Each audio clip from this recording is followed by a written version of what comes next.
Hello everyone, welcome to the SwedeSource Canada YouTube channel. I hope you are doing well. The topic at hand is not commonly discussed amongst SAAB enthusiasts and rarely between car enthusiasts. With Infiniti fairly recently installing the first variable compression combustion engine in a production car called the VC Turbo, it would be wise to remind everyone on what SAAB had developed as a prototype and nearly produced more than 20 years ago. SAAB unveiled something truly revolutionary on February 28, 2000, at the Geneva Motor Show. They had developed a 1.6-liter supercharged 5-cylinder engine with dual overhead camshafts and 4 valves per cylinder. This might not sound out of the ordinary, but I should mention that the 1.6-liter displacement is not a fixed amount, as it is adjusted, of course, by the variable compression.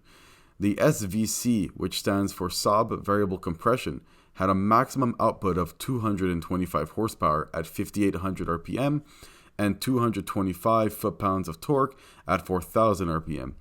The compression ratio ranges from 8:1 to 14:1 depending on the engine load, lower compression ratios being normally used for higher engine loads and higher compression ratios being used for lower engine loads. The SVC's engine management system chose the ideal compression ratio by measuring the engine's load, the engine's RPM, and the quality of the fuel. The SVC was initially a 2-liter engine. The second prototype was then a 1.4-liter inline 6-cylinder engine, but SAAB later settled for the 1.6 inline 5 variant, which is the one discussed in this video. The inline 6-cylinder variant, while promising, had packaging issues and the fear of not being able to supply the performance associated with a SAAB automobile.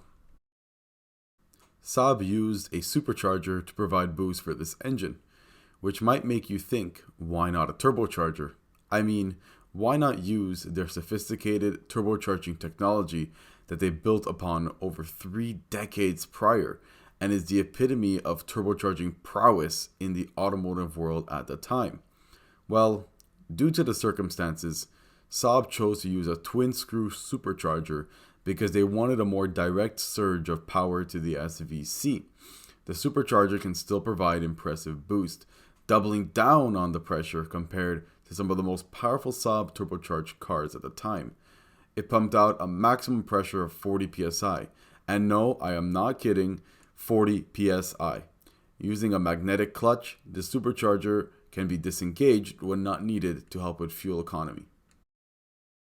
The Swedish car manufacturer wanted to create the SVC to propel SAAB into the future with a small power plant that could deliver exceptional power for its size, something that SAAB was already accustomed to.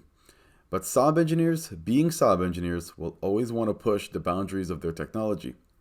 Output for the SVC would be approximately 150 horsepower per liter, while also yielding very good fuel economy, which averaged around 8 liters per 100 kilometers or about 29 mpg.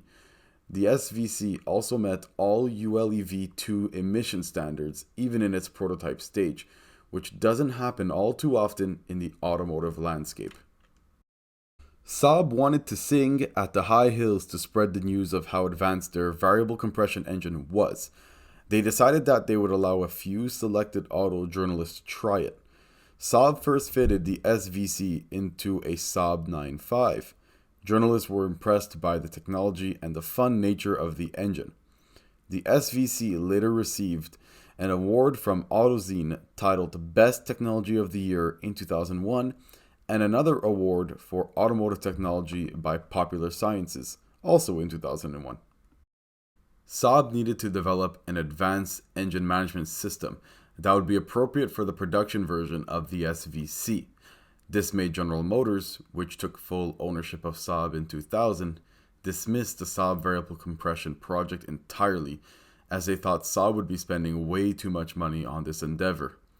It's truly a shame that this incredible piece of engineering couldn't make it to production. Now, I did not cover every single detail in this video. However, I just wanted to do an unscripted opinion segment here.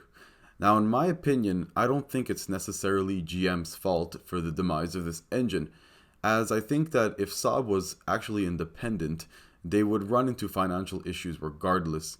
And I do think that GM has helped SAAB a lot and also did some bad things with SAAB. But that's probably a topic for another video. Anyways, I would love to hear your opinion down in the comments below, and perhaps we can even have a discussion. What do you guys think about this engine? Do you think that SAAB would have benefited by releasing this to the public? Do you think it would have gone well with car journalists once in production form? Who knows? But it's something that we can have fun and discuss with. Anyways, once again, thank you so much for tuning in and have a good one.